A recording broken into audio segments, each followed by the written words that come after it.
Creating a good-looking grass cut need not take much more time than taking an unplanned approach.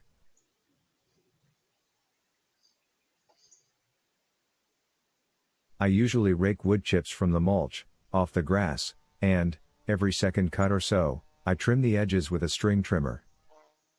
Then I do 2 circuits around the edge, clockwise, so that clippings don't fly into the flower beds. This also provides space to turn the mower at the end of each stripe. Now comes the center stripe.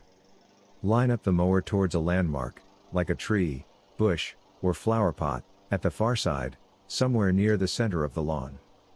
Cut this stripe as straight as possible, keeping your eye on the landmark.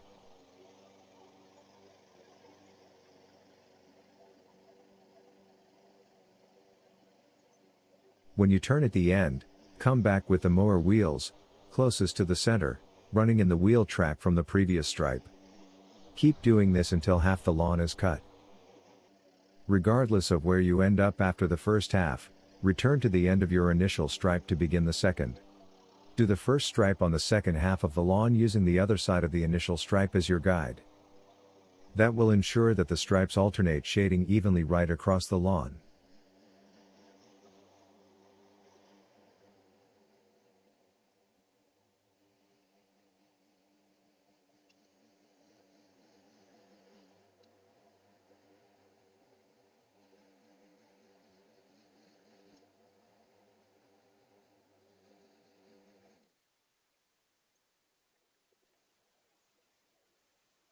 And there you go, a job to be proud of.